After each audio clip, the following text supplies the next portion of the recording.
Salam hörmətli abituriyentlər, bu dərsimiz Cənubi Azərbaycan 1917-20-ci illər Milli Azadlıq Hərəkatı, Şeyx Məhəmməd Xiyabaninin hərəkatı və Azərbaycan Sovet Sosialist Respublikasının yaradılması, Azərbaycan tarixinin 2-ci Respublika dövrünün yaradılması haqqında olacaqdır.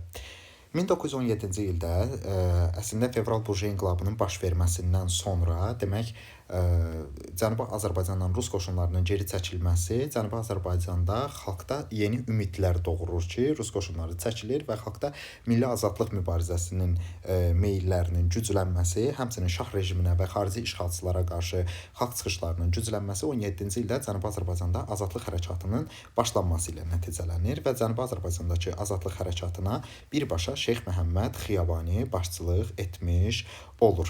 İran Demokratlar Partiyasının Azərbaycan Əyalət Komitəsinin rəhbəri və sədri olan Şeyx Məhəmməd Xiyabani 1917-ci ilin aprel ayında fars dilində Təzəttüd qəzetini, Təzəttüd yəni yeniləşmə qəzetini nəşr etdirməyə başlayır və 1917-ci ilin avqust ayında isə Azərbaycan Demokratik Firqəsi yaxud Azərbaycan Demokratik Partiyası adlı bir təşkilat müstəqil elan edilir, partiya müstəqil elan edilir və bu partiya Azərbaycan əhalisinin, Cənubi Azərbaycan əhalisinin, Güney Azərbaycan əhalisinin vəziyyətinin yaxşılaşdırılması, möhtəkirliyə, azlığa qarşı mübarizə aparılması, həmçinin əhalinin bütün problemlərinin həll olunması üçün yeni komissiyaların yaradılması ilə bağlı fəaliyyətlər icra edilir. Bunlara biz ərzaq komissiyalarını, məhəllə komissiyalarını, yardım ianə komissiyalarını və yoxsul evlərini misal göstərə bilərik. ADP-nin əsas məqsədi nə idi? Xarici işğalçılar qovulsun və şah hökuməti nümayəndələri də təbii ki, istefa versin. Burada şah hökuməti nümayəndəsi Təbrizdəki Vüsuqut Dövlə və həmçinin Eynüd Dövlə adlı şəxslər çıxıb gedirlər. Həmçinin ADP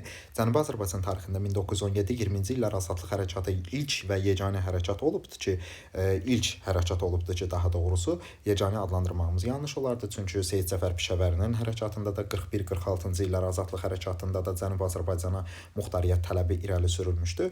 Cənubi Azərbaycana 1917-20-ci illər azadlıq hərəkatı ilk dəfə muxtariyyət verilməsi və Qacarlar dövlətinin tərkibində muxtariyyət verilməsi tələbini irəli sürmüşdü. ADP-nin Bakıdakı ən güclü təşkilatı Azərbaycan qəzeti olmuşdu və 1919-cu ilin avqust ayının 9-da İngiltərə ilə Qacarlar dövləti arasında sazişin imzalanması və Qacarlar dövlətinin bu sazişin nəticəsində tamamilə demək olar ki, İngiltərədən asılı vəziyyətə düşməsi Milli Azadlıq Hərəkatının yeni mərhələyə qədəm qoyaraq güclənməsinə səbəb olur və Azərbaycan Demokrat Partiyası yaxud firqəsinin üzvlərindən bir neçəsi həbs edilir və 1920-ci ilin aprel ayında, aprelin 7-sində Xiyabaninin rəhbərlik etdiyi Təbriz üsyanı başlayır və üsyanı idarə etmək üçün İctimai İdarə Heyəti adlandırılan bir qurum yaradılır. Hərəkat 3 cür tələb irəli sürübdür. Xarici işğalçılar qovulmalıdır, məşrutiyyətçilərində xarici məmurlara qarşı tələbləri var idi.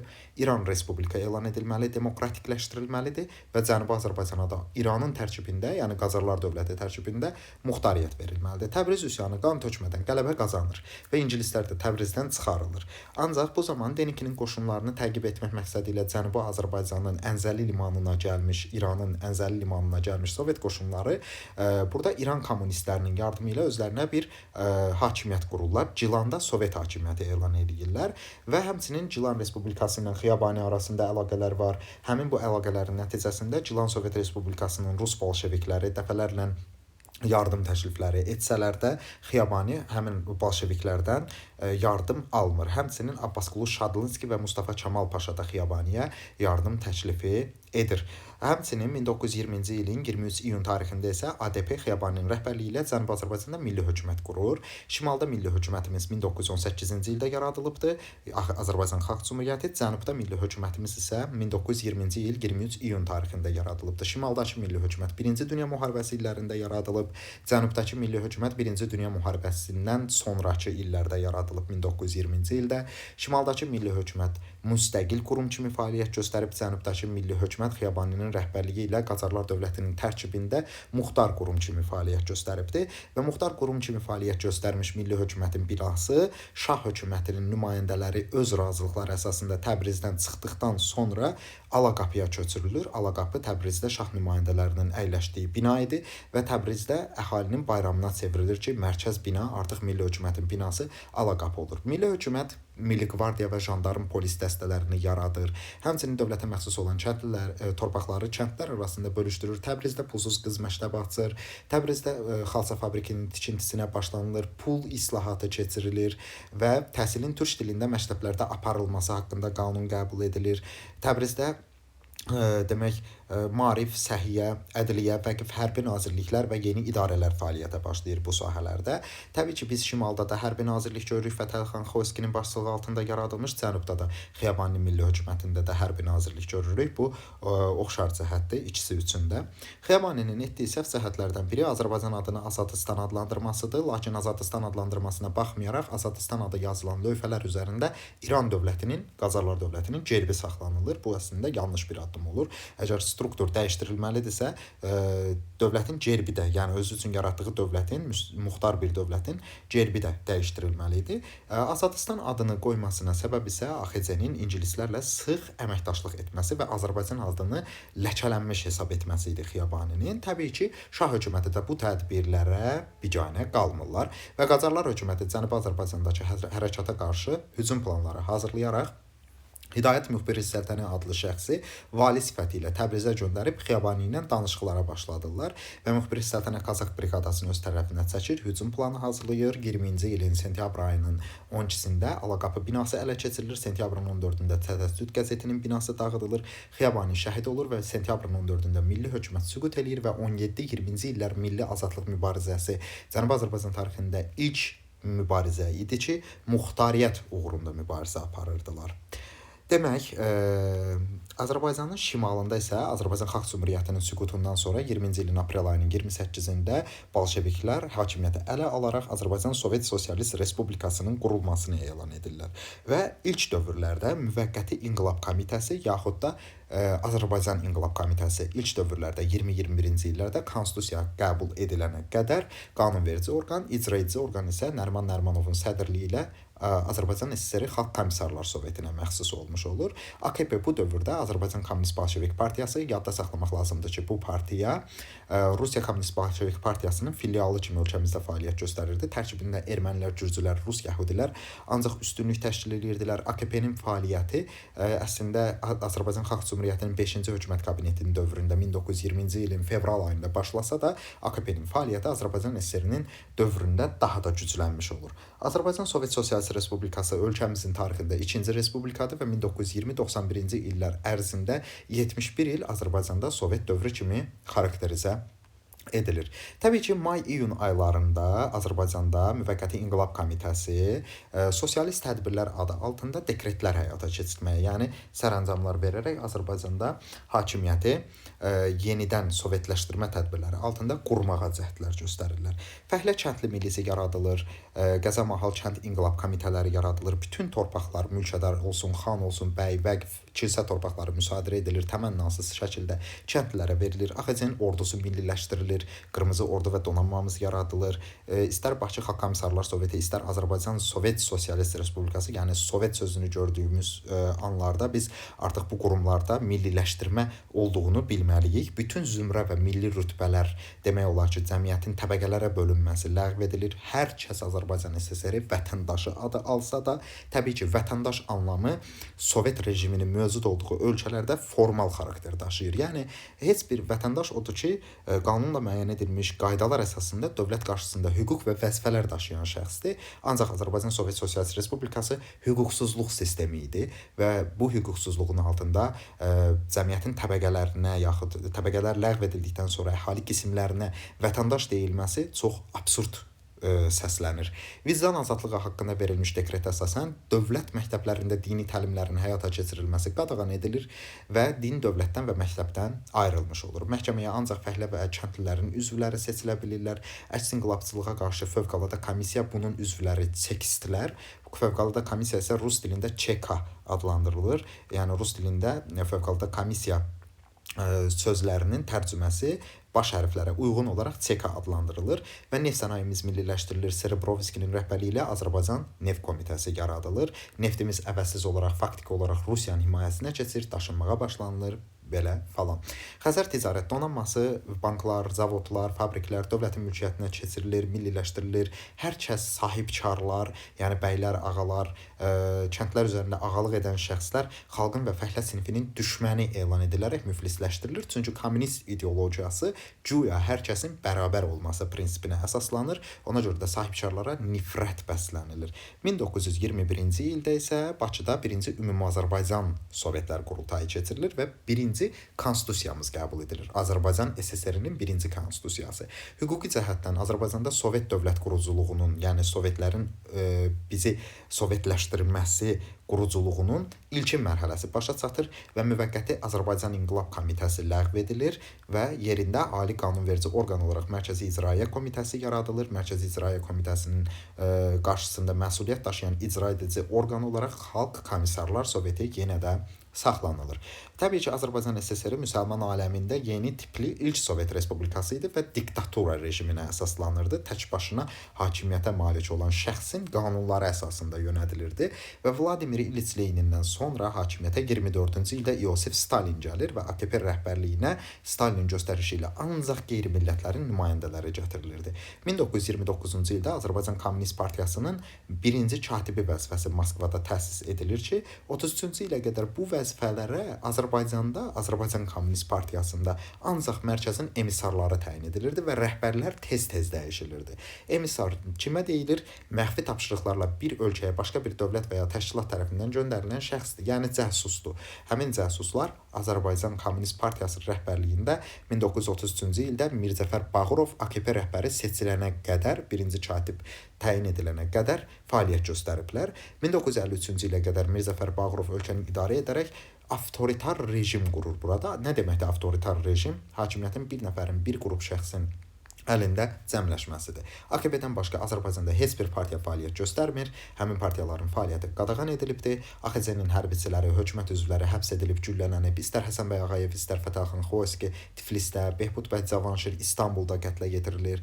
Məhəmməd Əmin Rəsulzadə isə həbs edilsə də Nərimanov və Stalinin müdaxiləsi əsasında demək Rusiyaya göndərilir. 1922-ci ildə gizli yolla Finlandiyaya, oradan isə Polşaya mühacirət edir. Təbii ki, Paris konfransında iştirak edən nümayəndə heyətimiz və digərləri Azərbaycan Xalq Cümhuriyyətinin dövlət xadimləri repressiyadan xilas olmaq üçün ölkəyə qayıtmırlar. Əgər soruşsalar ki, 20-ci əsrin 20-ci 30-cu illərində Azərbaycan SSR mühitində və 40-cı illərdə istər repressiya varmı? Bəli, repressiya var. Azərbaycanın düşünən başlarına, savadlı şəxslərinə, demokratik ziyalılarımıza qarşı dövlətin sərt tədbirləri, ölüm cəzası ilə cəzalandırması, repressiyası əlbəttə ki vardı. 1920-21-ci illərdə Sovet hakimiyyətinə qarşı, Sovet hakimiyyətindən narazı olan kommunist qüvvələrə qarşı, Qırmızı Orduya qarşı Azərbaycanda üsyanlar baş verir. Gəncədə, Qarabağda, Zaqatala, Şəki və Lənkəranda qalxmış üsyanların bəzilərinə milli ordunun keçmiş milli ordu hissələri başçılıq etsələr də, təbii ki, bu üsyanlar çekistlər tərəfindən, yəni 11-ci Qırmızı Ordunun bölmələri tərəfindən təbii ki və fövqəladə komissiya üzvləri tərəfindən demək məğlubiyyətlə nəticələndirilir, yatırılır, onlara amansız divan tutulur və kütləvi ruslaşdırma tədbirləri həyata keçirilir. Rəhbər vəzifələrə Azərbaycanlılardan başqaları gətirilir və Bakı isə beynəlmiləl şəhər elan edilmişdi. Bu dövrdə milli kadrların Azərbaycanda çatışmaması, güya ixtisaslı, yəni savadlı şəxslərin olmaması səbəbindən Rusiya ancaq Azərbaycana digər bölgələrdən Bakıya xeyli işçi qüvvəsi gətirməyə çalışırdı və gətirirdi də. Təbii ki, Azərbaycandan başqa Cənubi Qafqaz respublikaları içərisində 20-ci ilin sonunda Ermənistan, 21-ci ilin əvvəllərində isə Gürcüstanın müstəqilliyinə son qoyulur və bu respublikalar da sovetləşdirilir. Və biz əlavətən danışaq 22-ci ilin dekabr ayının 10-da Bakıda 1-ci Zaqafqaziya Sovetlər Qurultayından. Burada Zaqafqaziya Respublikalar İttifaqının Mərkəzi İcraiyyə Komitəsi təşkil olunur və konstitusiya qəbul edilir. Zaqafqaziya demək Respublikalar İttifaqının Mərkəzi İcraiyyə Komitəsi və onun konstitusiyası qəbul edilir. ZSFSR yaradılarkən onun tərkibinə Azərbaycan, Gürcüstan və Ermənistan daxil olur. ZSFSR 1936-cı ildə SSR-nin ikinci konstitusiyası qəbul edilənə qədər fəaliyyət göstərir. ZSFSR-in yaradılması ilə Azərbaycanın kağız üstündə də olsa, adda belə olsa müstəqillik formasına, yəni müstəqillik daşıdığı ki, sözü deyilirdi. Güya Azərbaycan Sovet Sosialist Respublikası müstəqil respublikadır. Ancaq bu sadəcə formal idi. ZSFSR-in yaradılması ilə o formal müstəqilliyimizə də son qoyulmuş oldu. Təbii ki, Rusiyadan başqa Gürcüstan və Ermənistan da Azərbaycan neft və sərvətlərindən yararlanaraq öz iqtisadiyyatlarını xeyli sayda inkişaf etdirmişdilər. ZSFSR-in yaradılmasından 20 gün sonra 30 dekabr tarixində ZSFSR, RSFSR, Ukrayna və Belarusiyanın birləşdiyi Sovet Sosialist Respublikalar İttifaqı yaradılır və SSR-nin təşkili əslində Azərbaycanın Sovet İmperiyasının əyalətinə çevrilməsi deməkdir. Təbii ki, SSR-i yaradılarkən Azərbaycan SSR-nin tərkibinə görürük ki, biz sadaladığımız dövlətlər içərisində Azərbaycanın, Gürcüstanın və Ermənistanın adı birbaşa yoxdur. Burada qeyd eləyək ki, ZSFSR yaradılarkən 1922-ci ildə dekabr ayının 10-da yaradılarkən tərkibinə Azərbaycan Sovet Sosialist Respublikası, Ermənistan Sovet Sosialist Respublikası və Gürcüstan Sovet Sosialist Respublikaları daxil olublar. SSR-i təşkil edilərkən isə SSR-nin tərkibinə ZSFSR daxil olub, Ukrayna SSR daxil olub, demək Belarusiya SSR daxil olub və RSFSR, yəni Rusiya Sovet Federativ Sosialist Respublikası daxil olub. Biz burada fikir versək, görürük ki, 1922-ci ildə SSR-i təşkil edilərkən Azərbaycan, Ermənistan və Gürcüstan SSR-yə birbaşa yox, ZSFSR-in tərkibində daxil olublar.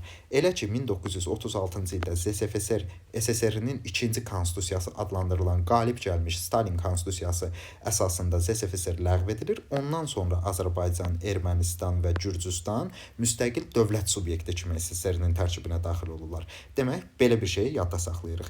SSR-i ilk dəfə təşkil edilərkən Azərbaycan, Ermənistan və Gürcüstan SSR-nin tərkibinə ZSFSR-in tərkibində daxil olublar.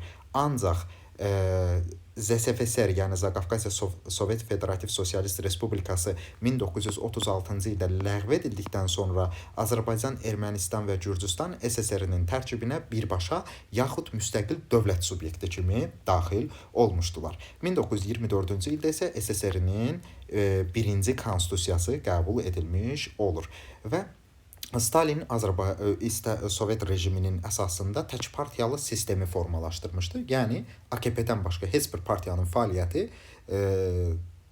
icazə verilmirdi. Yəni, tək partiyalılıq mühiti formalaşdırılmışdı. 1936-cı ildə SSR-nin ikinci konstitusiyası haqqında danışdıq ki, ZSFSR ləğv edildi və Azərbaycan, Ermənistan, Gürcüstan qalib gəlmiş Stalin konstitusiyasının əsasında müstəqil dövlət subyekti kimi SSR-nin tərkibinə daxil oldular.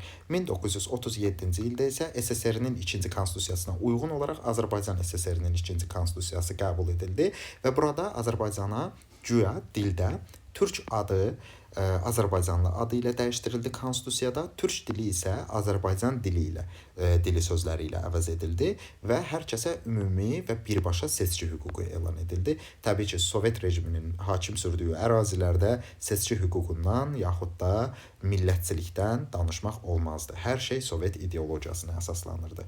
Əlavətən biz burada SSR-nin və Azərbaycanın konstitusiyalarına aid Azərbaycan Sovet Sosialist Respublikasının konstitusiyalarına aid bir cədvəl də çəkərək onlara qeyd etməliyik. Demək, Azərbaycan SSR-nin birinci konstitusiyası, Azərbaycan SSR-nin ikinci konstitusiyası və üçüncü konstitusiyasının illərini qeyd edək. Azərbaycanda birinci konstitusiya 1921-ci ildə, SSR-də birinci konstitusiya 1924-cü ildə, Azərbaycan Sovet Sosialist Respublikasının ikinci konstitusiyası 1937-ci ildə, SSR-nin ikinci konstitusiyası 36-cı ildə, Azərbaycan SSR-nin üçüncü konstitusiyası 1978-ci ildə, SSR-nin ikinci konstitusiyası isə 1977-ci ildə qəbul edilmişdir. Belə hörmətli abituriyentlər, bu videomuzda danışacaqlarımız bu qədər. Sağ olun, növbəti videolarda görüşənədək videonu bəyənib kanala abunə olmağı unutmayın. Sağ olun, salamat qalın.